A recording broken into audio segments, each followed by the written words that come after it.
operation of protection systems depends very much upon what is happening in the power system and our ability to measure these conditions. In this tape, we're going to look at ways to help us monitor and understand what's going on in the system. First, we'll look at features and limitations of the first link in the chain, that is, CTs and VTs. We already know from earlier tapes that sensing information is provided to the protection system by coupling the relay to the load circuit through instrument transformers. Current transformers, CTs, and voltage transformers, VTs, step down the power system current and voltage to safe working levels. This provides significant protection to the relay and also to personnel working on the protection equipment. Low voltage and current also permit the relay equipment to be made small and precise. Typically, the relay will work at, say, 5 amps and 120 volts.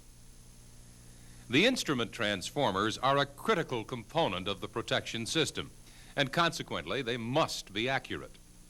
It's vital that the voltage and current provided to the relay from the transformers be a true representation of the current flowing or voltage level at a specific location. As we'll find out later, this may not always be the case. Instrument transformers conform to the normal relationships between primary and secondary windings. For example, let's say the turn ratio on this current transformer is 1 to 50. If the primary current is 250 amps, what is the value of secondary current? This is equal to the turn ratio, 1 over 50, times the primary current. That is, 250 divided by 50 equals 5 amps. Both the primary and secondary of a CT are built with relatively few turns of heavy wire, and this results in low impedance. This is desirable because if the impedance were high, it would create a high voltage drop in the load circuit. This CT is called the window type. It is also known as the straight-through or donut type CT. The primary winding is the power conductor that passes through the window. Since the conductor goes straight through, it is considered to have only one primary turn. The internal winding is permanently assembled on the core to form the secondary. A variation on this is the split core CT. It has a secondary winding permanently assembled on the core, much the same as the window type. The split core CT opens up, allowing a power conductor or bus to be placed through the middle of it. Another type of CT is this toroidal type, which is often used at lower voltages. The magnetic core is in the form of a ring. The 3 phase conductors pass through the ring, and any out of balance due to ground fault produces flux in the core. The secondary winding feeds current to a ground fault relay. And here is a bar type CT. This type is equipped with both primary and secondary windings, with the primary having again only one turn, while the secondary has many more. CTs are normally marked with their rating on the nameplate. For example, a 400 to 5 amp rating speaks for itself. 400 amps flowing through the primary will produce 5 amps in the secondary. This would be used where the anticipated maximum load current is just below 400 amps. But you will often see something like this, 600/300/5 rating. This rating indicates that the secondary of the CT has a center tap. The outer tap will provide twice as many turns, so the ratio will be twice as high, that is 600 amps to 5 amps. Often a large number of taps are provided so that the CT can be used for various applications. Note that in all cases, the rating of the secondary is 5 amps. For the relay, the most important aspect of the CT is its accuracy in reflecting the current at fault levels, which may be at least 10 times normal load current. Now, CT performance. In an ideal CT, we just saw that the ratio of primary to secondary current is the inverse of the turns ratio. However, the core must be magnetized, and this is done by using a small amount of the current supplied to the primary. This additional primary current results in distortion of the current that is induced in the secondary. Because of this, 2 errors occur. 1, a ratio error, and 2, a phase angle error. To compensate, correction factors are calculated and provided by the manufacturer. This diagram shows a typical ratio correction factor curve for a current transformer. You can see that the correction factor is very small indeed for normal loads, about 0.3%, but the error increases significantly as primary current increases above rated value. And here is the correction factor for phase angle.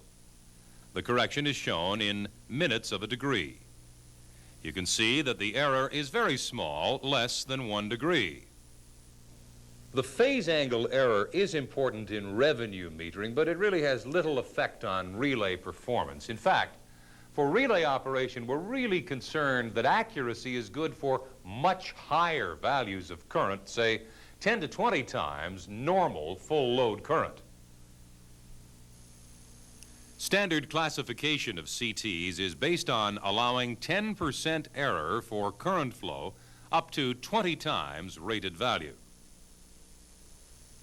The main characteristic affecting CT accuracy is that of magnetic saturation. What do we mean by this? Well, it's really a problem of overloading the core. The amount of magnetic flux circulating in the core of the transformer is, of course, proportional to the current passing in the primary.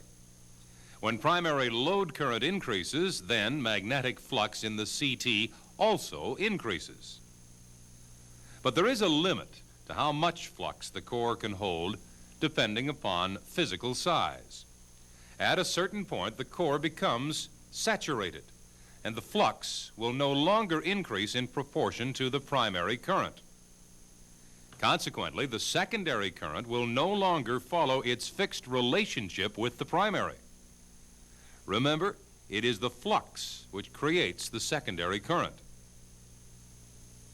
This graph shows a typical saturation curve. Within its operating range, that is up to around 20 times rated current, the secondary current retains close correlation with the primary. But as the primary current increases beyond the knee of the curve, the secondary current is no longer accurate in representing the primary. In other words, the CT becomes non-linear. This particular curve is for a burden of 1 ohm. But look, as the burden is increased to 2 ohms, and here to 4 ohms, distortion starts earlier. At 4 ohms burden, the CT is accurate only to 10 times rated.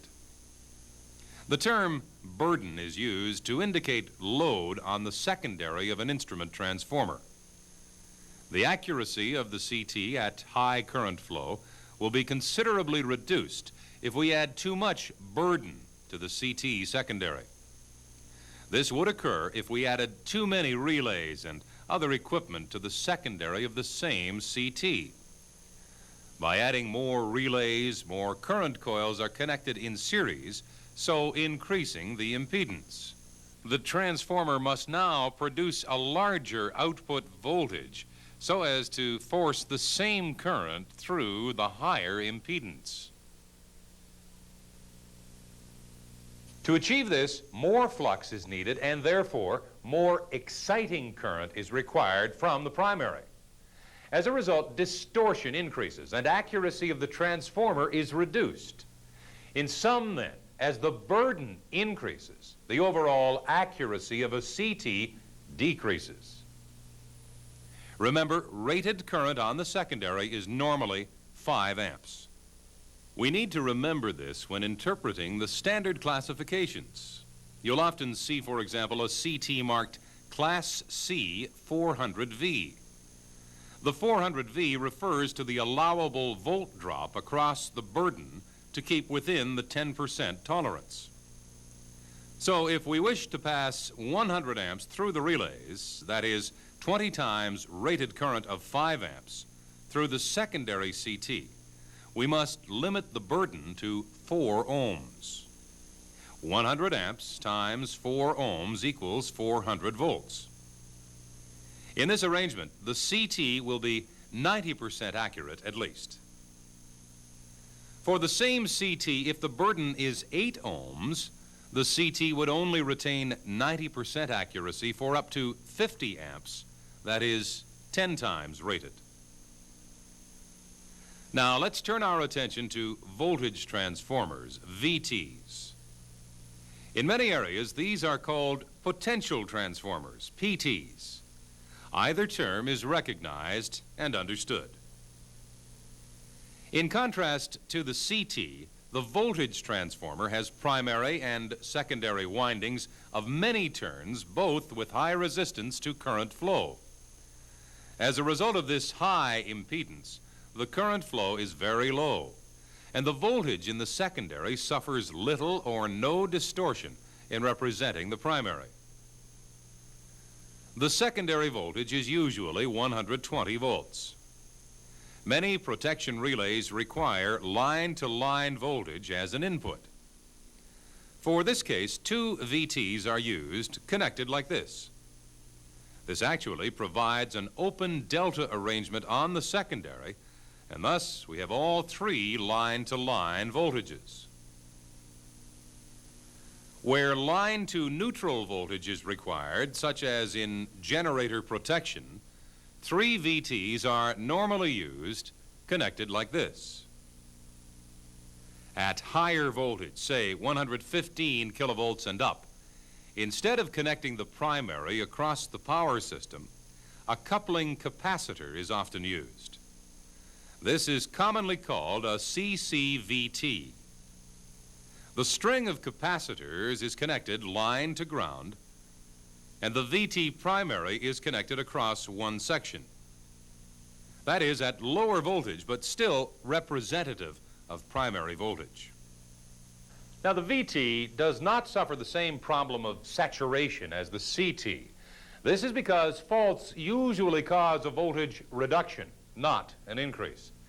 In the case of a system disturbance, the system voltage may rise, but certainly not sufficient to bring the VT to saturation. How is the VT affected by burden? Well, this is different than the CT. Additional potential coils are connected in parallel, not in series, so the circuit impedance falls. Hence, more current flows in both the primary and the secondary. The effect of the increasing burden could eventually increase the PT's output current above its operating level and so introduce inaccuracies. With most voltage transformers, the burdens are expressed not in ohms, but in terms of what the transformer must be able to supply in volt amps. Experience has shown that generally the VT does provide good reproduction of primary voltage, both transient and steady state, with sufficient accuracy for protection functions. At this point, let's take a well-earned break, and then we'll come back and look at a subject which is vital to VTs and CTs, polarity. For now, switch the tape off and go through this material in your workbook.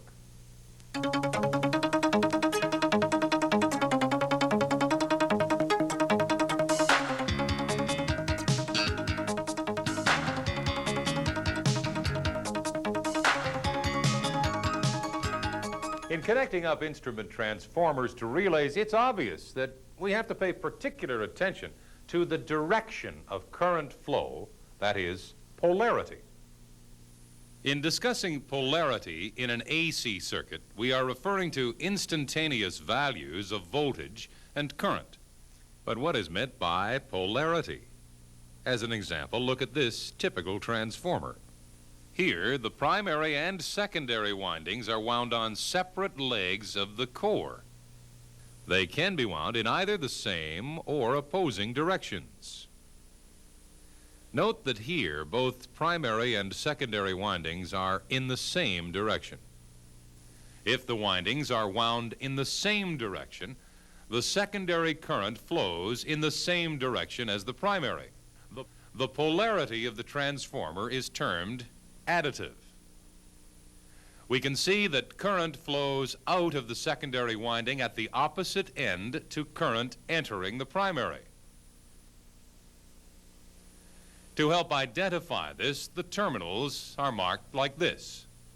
By convention, H refers to the primary and X the secondary. H1 is current into the primary and X1 is current out of the secondary. Conversely, when primary and secondary turns are wound in the opposite direction, the secondary current flows in the opposite direction to the primary current. The transformer is said to have subtractive polarity. Here, the secondary current flows out at the same end as the primary is entering, and the terminals are marked accordingly. In instrument transformers, the windings are almost always opposing, that is, subtractive. On schematic diagrams, the CT is often shown like this. The plus sign indicates where the primary current flows in and where the secondary current flows out. You will also see CT polarity markings shown as X's, dots, or even squares. This identification enables us to connect the secondary windings to the relays in the correct relationship. The same polarity rules apply for potential coils. The voltage transformer is marked on both the primary and the secondary. Before connecting a relay to a CT, it is advisable to check that the polarity markings are correct. One of the most common methods used to determine polarity is the kickback method. In this method, a DC moving coil voltmeter is connected across the CT primary winding, that is, the high voltage side, with the positive lead connected to the terminal marked H1 and the negative lead connected to H2. The positive terminal of a dry cell battery, typically a 1.5 or 9 volt, is then connected to the secondary terminal marked X1. The negative terminal of the battery is connected to X2 with an open switch in the line. Beware, the current applied in this test must be limited to a very low value. That is why a high resistance dry cell is recommended to prevent the core from becoming magnetized. Now, close the switch. When it makes, you should see an upscale kick of the meter if the polarity markings are correct. Take care not to apply the voltage to the high voltage terminals, primary in the case of a CT. Otherwise, an extremely high voltage will be induced into the secondary. Voltage transformers can be checked in the same manner, but another check can also be used by applying 120 volts AC on the primary. As this is a 10-to-1 step-down transformer, we should read 12 volts across the secondary terminals. Jumper a primary and a secondary terminal on one side of the transformer. Connect a voltmeter between the two terminals on the other side of the transformer. Because of the jumper, the voltmeter will feel the effects of both the source voltage and the induced voltage. In this VT, the windings are connected in a subtractive configuration, so the induced voltage is in phase with the source voltage. The voltmeter responds to the difference of the two in-phase voltages.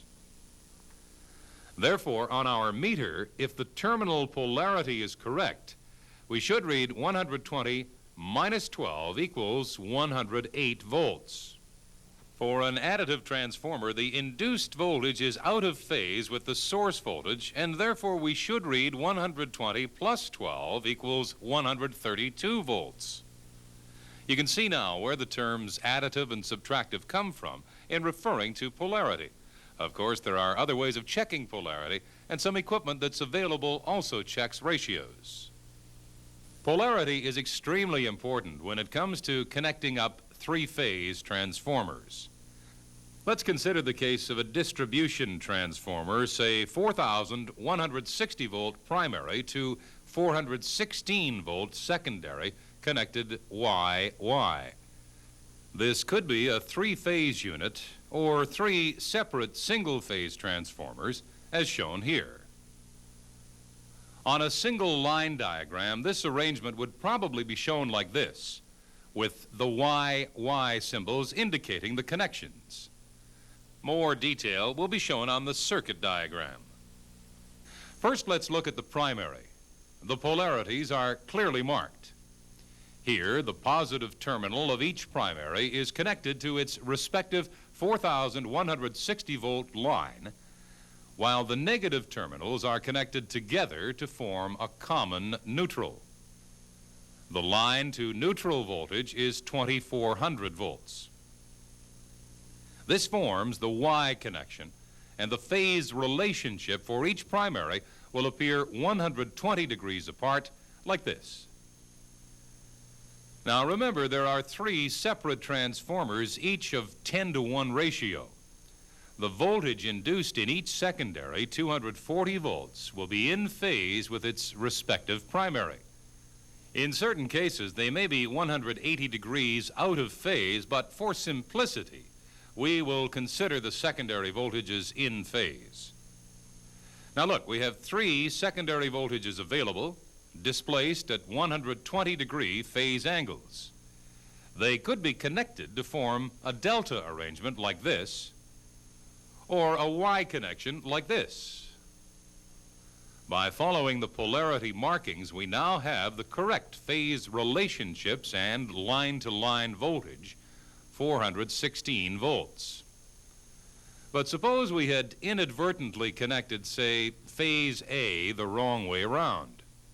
Now the A line would be seeing a negative voltage, and the phase relationship would look like this. Phase A is now 180 degrees out of phase. And look at the line voltages. Instead of 416 volts, we now have only 240 volts between lines A and B, and the same thing between A and C. Many relays operate by comparing phase relationship between voltage and current, or perhaps some other quantity. A typical example is the directional sensing relay that we discussed in the previous videotape. Here we see typical connections for a directional ground fault relay. This 33 kilovolt bus is being fed from the secondary of the transformer, which is Y connected and has a grounded neutral. The outgoing feeder is protected by this breaker, and the three line CTs are connected to the sensing coil of the directional relay. Note the polarity of the CTs is clearly marked on the schematic. In this particular scheme, the polarizing quantity is obtained from the main transformer neutral, so this is current polarization, not voltage. Again, the correct polarity for the neutral CT is marked on the schematic. The correct polarity is also marked on the relay. So let's see how this works.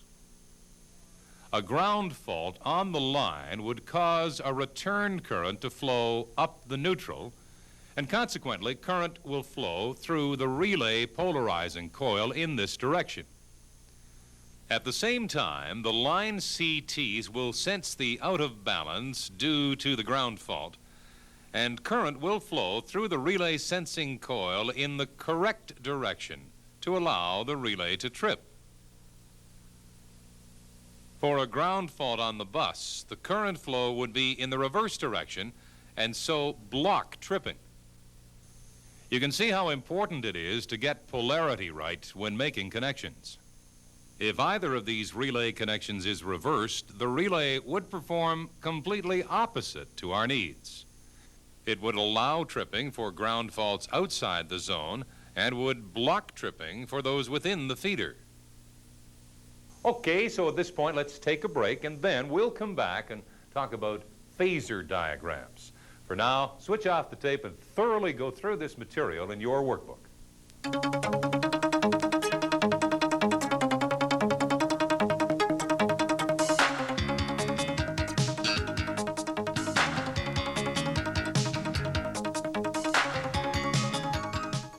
In the last segment, during our discussion on polarity, we looked at the voltage relationships between three interconnected single-phase transformers. You'll remember this circuit diagram, but in order to understand this, it was necessary to also study the diagrammatic representation of the phase relationships between the various voltages on both primary and secondary side. This diagram is known as a phasor diagram. It shows the magnitude and the phase relationship between the various voltages in the system. This is for a fixed moment, an instant in time. This situation is similar to the merry-go-round. When you stand on the sidelines, you see the red, white, and blue horses passing before your eyes.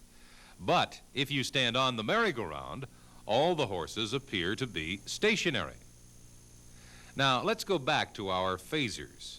We know that in practice, all of these values are constantly changing their position, rotating at the same speed as our system frequency.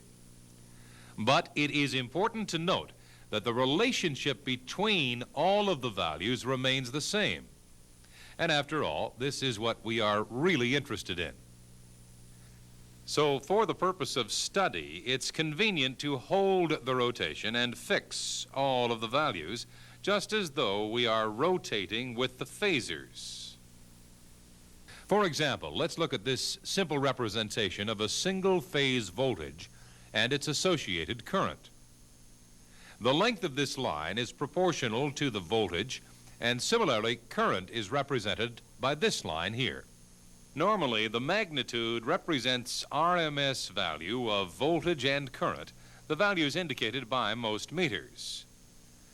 Phasors were referred to as vectors in the past.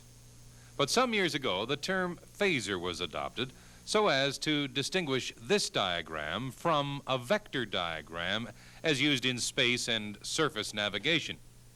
I'm sure you'll continue to hear the term vector used, but phasor is the correct terminology. This angle between voltage and current represents the phase angle displacement.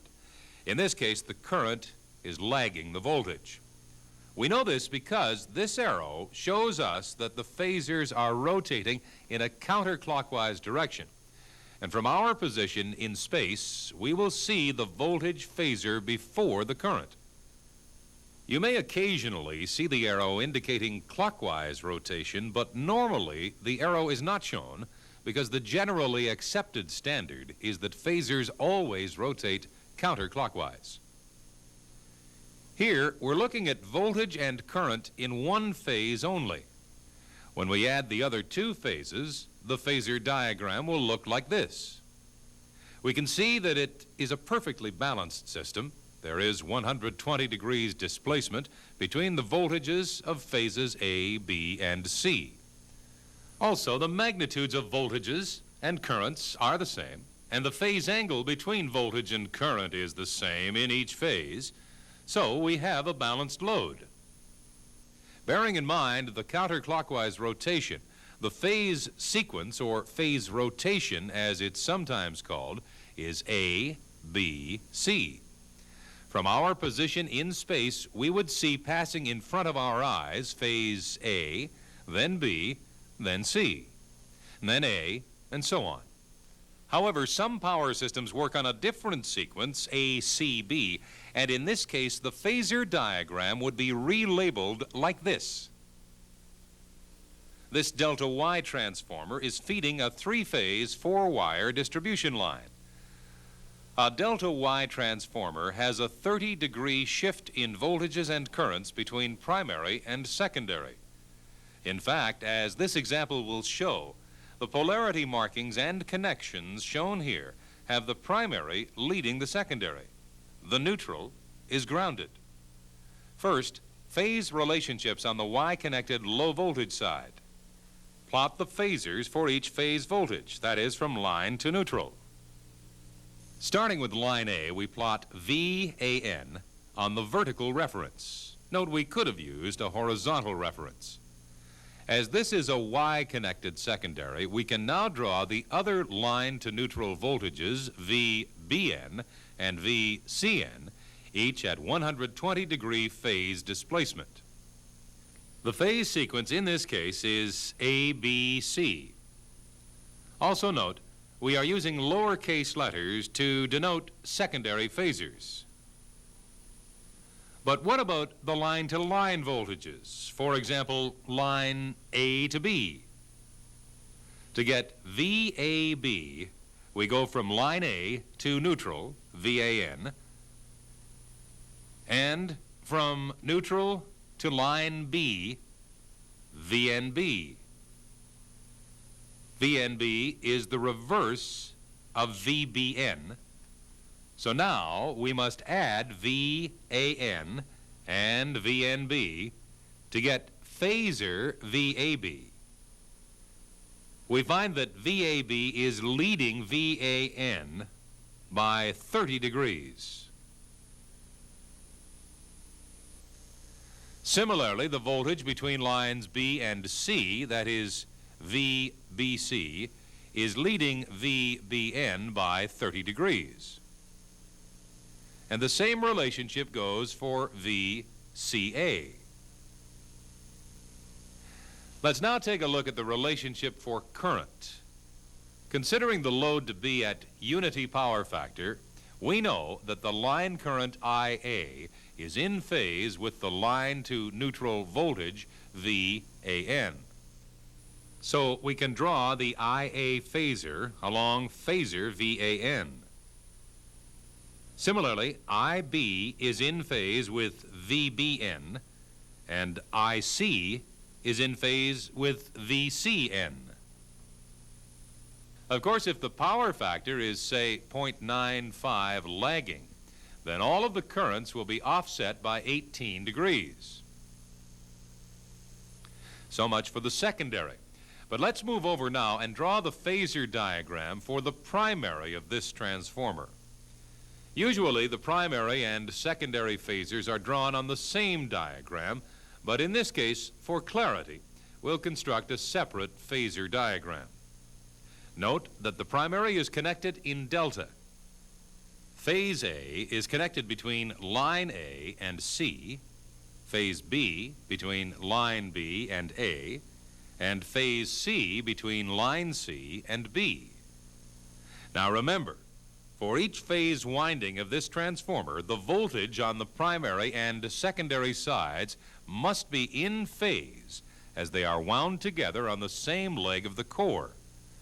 So when we draw the first voltage phasor for phase A, the voltage vector, that is VAC, must be along the same line as VAN in the secondary side phasor diagram. We're using capitals here to define the primary side of the transformer. The primary voltage on phase B, that is VBA, will accordingly lie along the same line as VBN, and similarly with VCB. Sometimes confusion can arise because the phasor diagram looks like a Y arrangement, but we know that this primary is connected in delta. An important point to remember is this phasor diagram is not meant to show electrical connections, only phase and magnitude relationships. We know that delta connection phasors can be shown like this. But if you look at the direction of voltage here, A to C, here B to A, and here C to B, you can observe that they are the same. So either phasor diagram can be used to represent delta or Y circuit connections. Now let's look at the currents in the primary with a unity power factor load.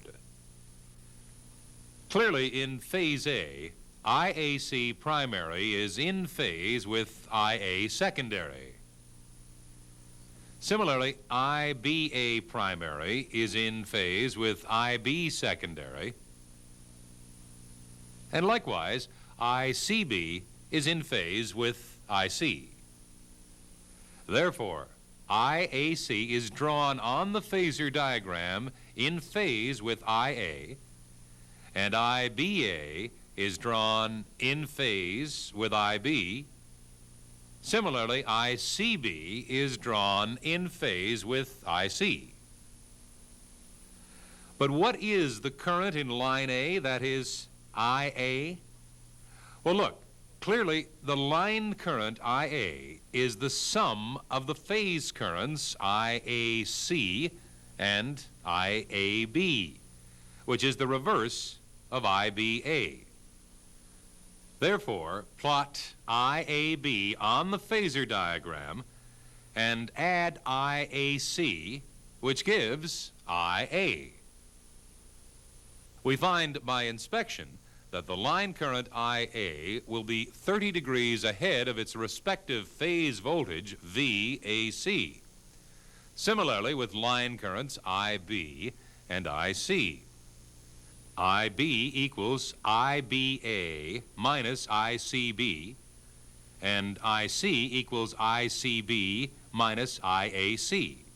So there is a 30-degree phase shift of currents as well as voltage in a delta Y transformer, as you would expect.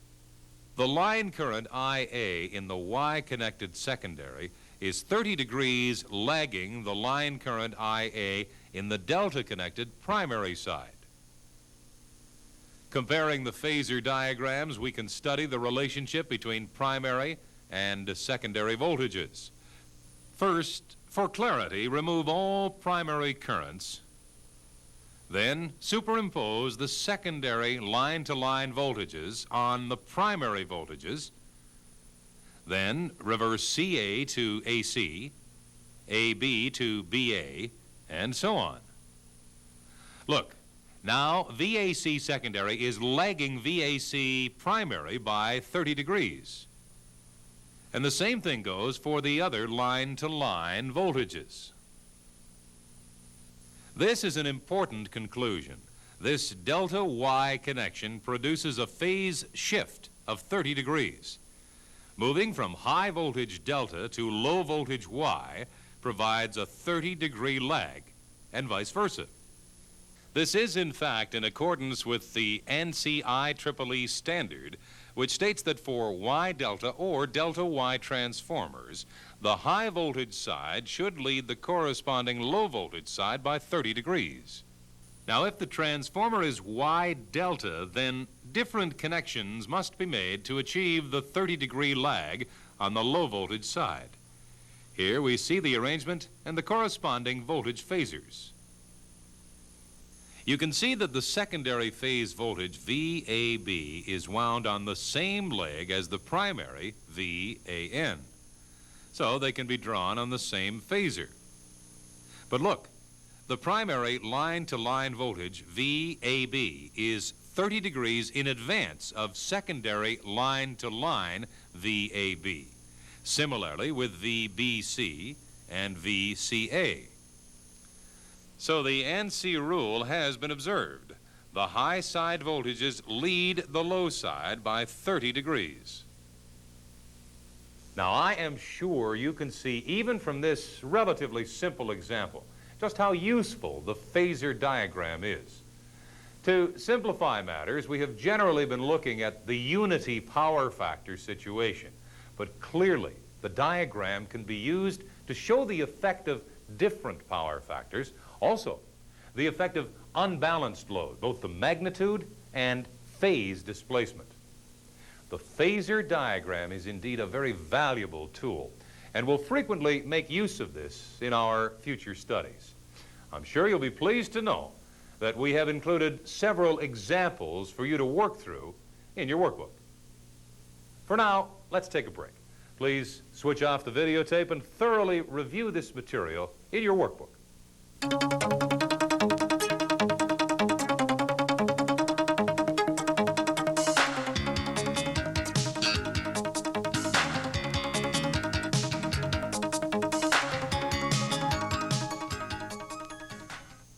In this section, we'll look at the convenience of using the per-unit system. Please note, however, we're not dealing with the complex subject of fault analysis.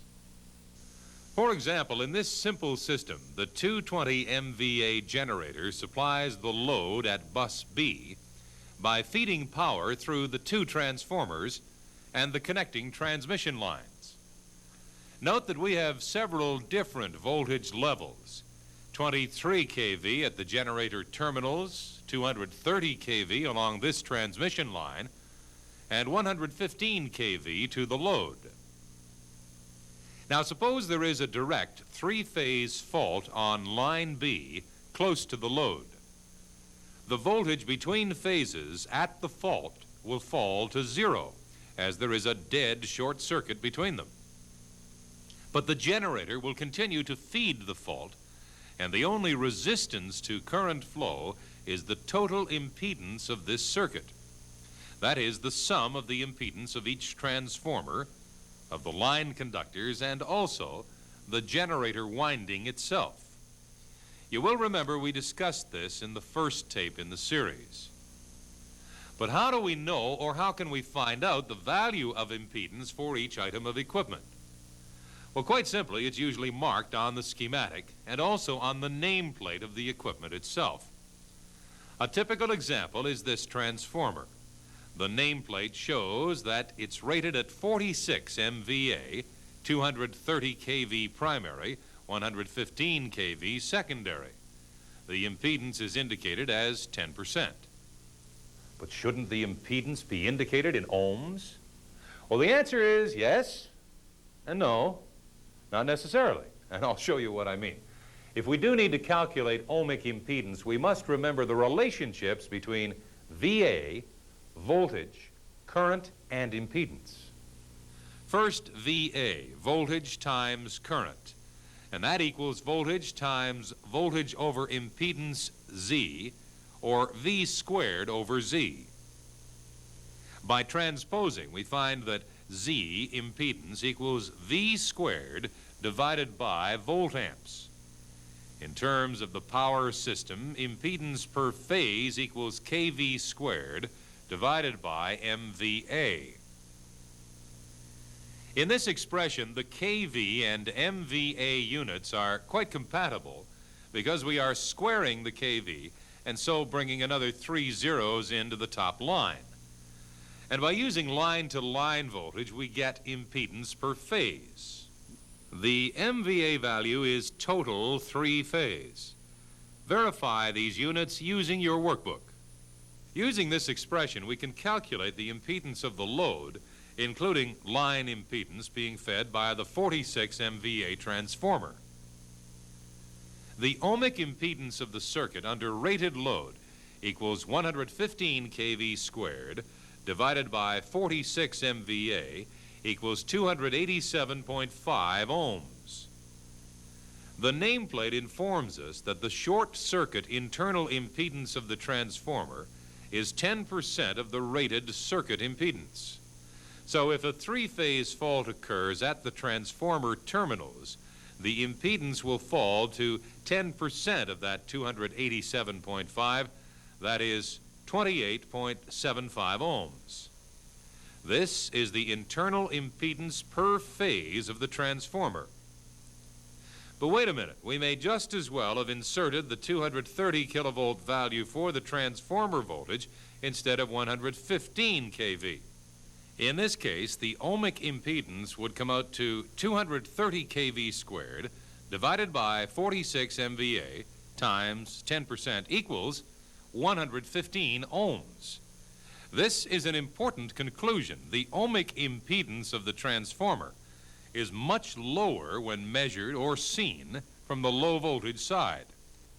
This means that in order to add the different impedances in the system or perform calculations, we'll have to do a lot of number crunching as we go from one voltage level to another. Far better then to establish a base value and use the percent or per unit system for expressing the quantities VA, voltage, current, and impedance. Of course, percent or per unit are the same thing. 10% is the same as 0.1. Either system is used, so be alert for drawings showing impedance as, say, Z equals 5% or Z equals 0.05.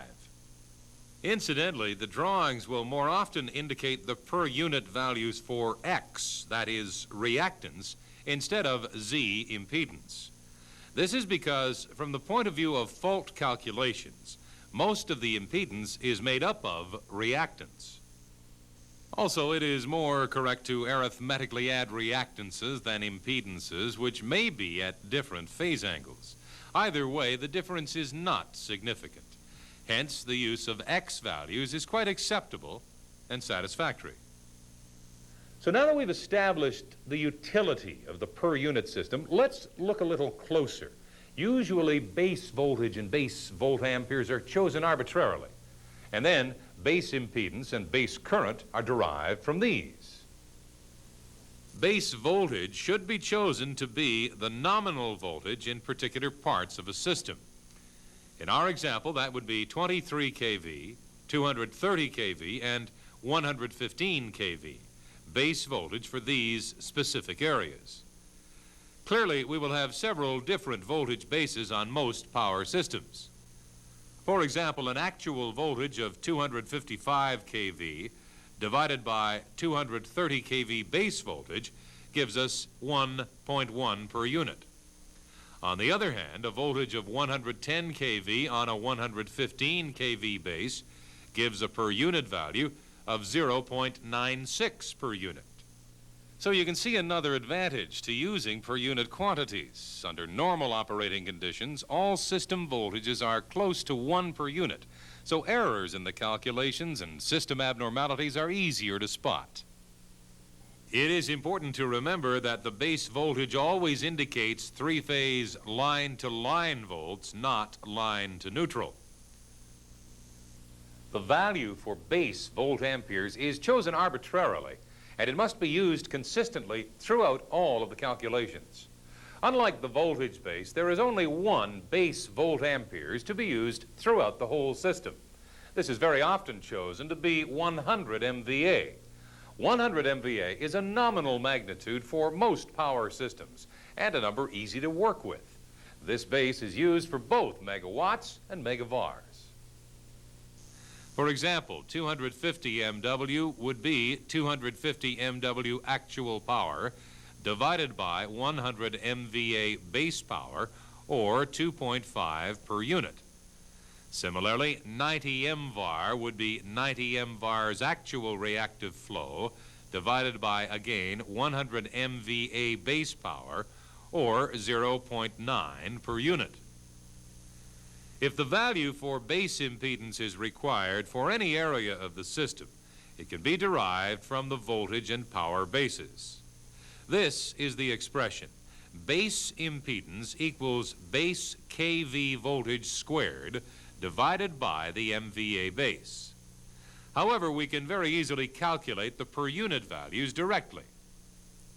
Let's take our 115 kV transmission line, which has an inductive reactance of 0.53 ohms per mile. We know the line is 20 miles long, giving a total reactance of 10.6 ohms. As we have already mentioned, quite often only the reactance is taken into consideration, as line resistance is very low. Now let's convert to the per unit system. We already learned that ohmic impedance is given by the expression impedance per phase equals kV squared divided by MVA times per unit impedance. Transposing this, we find that per unit impedance is equal to MVA divided by kV squared and multiplied by the ohmic impedance. Using a power base of 100 MVA, the per unit impedance for the 115 kV line equals 100 MVA divided by 115 kV squared times 10.6 ohms equals 0.08 per unit, or 8%. It is extremely important whenever quoting per unit impedance values, you must always include the associated value for base MVA. In actual practice, the ohmic value is not really of great interest. For example, we are considering a three-phase fault right at the end of the 20-mile 115 kV line. In calculating available fault current, our first job is to add up all of the impedances along the route to the fault. First thing we see when looking at the per unit values on the drawing is that they refer to reactance X. These values usually are based on the equipment rated capacity unless otherwise noted on the drawing.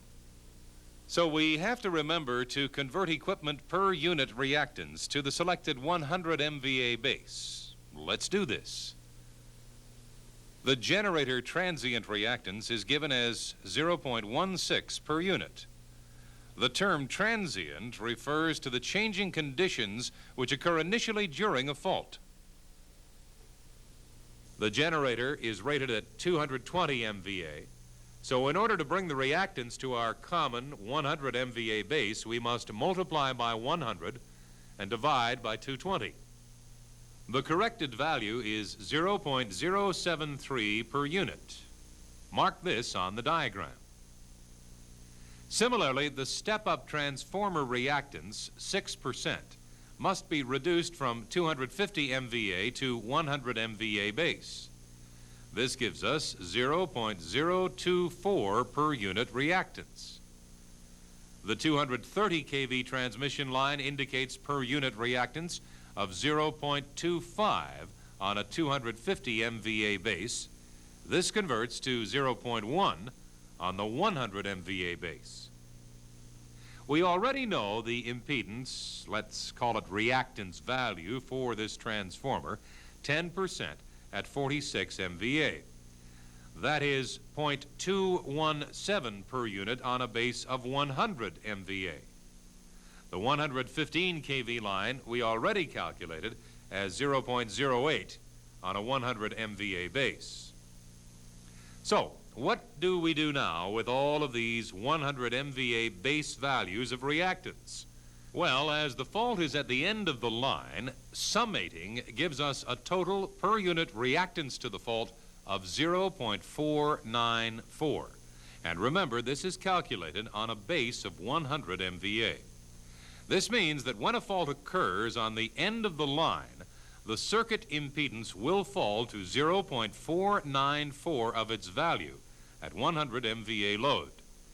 As impedance falls, the MVA delivered to the fault will rise, and its value can be found from this simple relationship. Load MVA divided by fault MVA equals load Z divided by fault Z equals per unit impedance. And from this, fault MVA equals load or base MVA divided by per unit impedance. Accordingly, we can say that on our simple system, the available capacity at the fault will be equal to 100 MVA divided by 0.494, the per unit value. This comes to 202.4 MVA. Of course, if required, we can now get fault current knowing fault MVA and line voltage. Now, another fault condition. What would be the fault level if a three-phase fault occurred on the generator terminals? This would be 100 MVA divided by 0.073, the per unit impedance. This comes to 1,370 MVA. We get the same answer directly from the nameplate. That is 220 MVA, the generator rating, divided by the per unit impedance, 0.16. Observe that the generator is greatly overloaded in the immediate few cycles after the fault, before the protection system operates.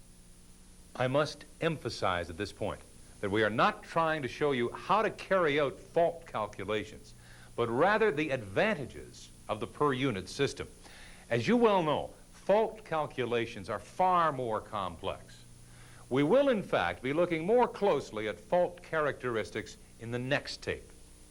At this time, please switch off the tape and review this material in your workbook.